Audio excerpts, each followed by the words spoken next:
Guys, তো সবাই কেমন আছো? Welcome back to my channel. তোমরা কেমন আছো? আশা করি ভালো আছো। তো ভাবি রোজই একটা করে ব্লগ দেবো, তো আমার হচ্ছে ব্লগ দেওয়া। তো আজকে রান্না করছি, আর এইখানটায় দেখতেই পাচ্ছ কি অবস্থা। মানে এই গরমে আরও বেশি প্রবলেম হচ্ছে। গরমের মধ্যে এতটাই জ্বালা করছে। কী পাপ করেছিলাম যে এত শাস্তি পাই আমি, ভগবান জানে। যাই হোক, তো এখন রান্না হচ্ছে। আজকে আমার মেনু কী কী আছে তোমাদেরকে দেখাচ্ছি। তো চলো আমার মেনু গলাটাই ভেঙে গেছে। আজকের মেনু কী কী আছে তোমাদেরকে দেখাচ্ছি, চলো।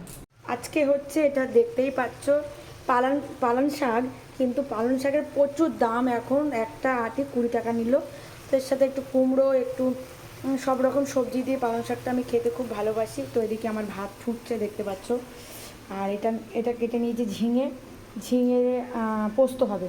তো এই যে পোস্ত, আর এর সঙ্গে একটু সর্ষে কাঁচা লঙ্কা ভিজিয়ে দিয়েছি। আর এদিকে হবে আমার চিকেন। আজকের মেনু হচ্ছে চিকেন। তো মেনুটা কেমন বলো সবাই, আর সবাইকে কি খেতে ভালোবাসো অবশ্যই কমেন্ট করবে, ঠিক আছে? তো কে কী খেতে ভালোবাসে? আমার তো পালং শাক, আর এদিকে পোস্তটা খুব ভালো জিনিস, শরীরের পক্ষেও খুব ভালো। আর প্লেনে হচ্ছে পোস্ত খাওয়া, যাদের ঘুম হয় না তারা একটু বেশি বেশি করে পোস্ত খাবে, দেখবে খুব ঘুম হয় পোস্ততে।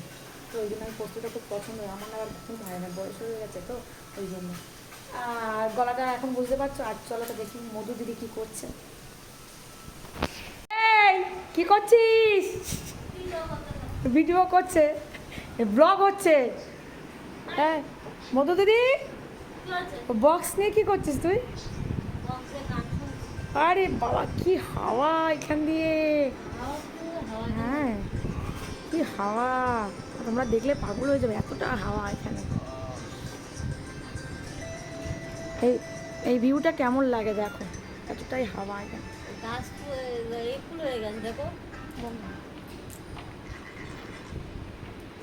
দেখো কি সুন্দর। আর ওই যে এই জায়গায় ওটা ঘাস ফুল বলে, ওটা কি ফুল যেন বলে, বেশ শরৎকালে হয়, ওই যে পুজোতে লাগে। আরে পেটে আসে তা মুখে আসে না। এই যে জুম করে দেখাচ্ছে সবাইকে।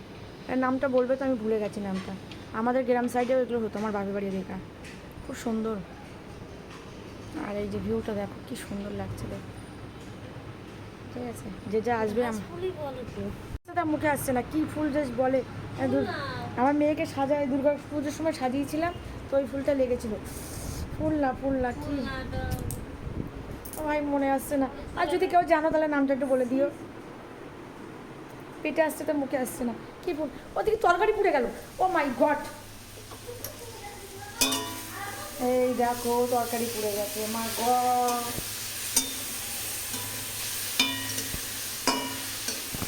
তরকারি লেগে গেছে। এখন অনেক রান্না বাকি আছে। পালং শাক হলে পোস্তটা করবো, তারপরে পরে গিয়ে করবো। ওইটা ইয়েতে লাগে না, পুজোতে আমার মেয়ে দুর্গা সেজেছিল, তখন লেগেছিল কি মনে করতে পারছি না। তো সবাই একটু মনে করে বলে দিও, তো আমার মাথাটাই গেছে। যাই হোক, আজকে কি রান্না হলো তো তোমাদেরকে সেইটা শেয়ার করলাম। ভালো লাগলে সবাই লাইক কমেন্ট শেয়ার করতে ভুলবে না। টাটা।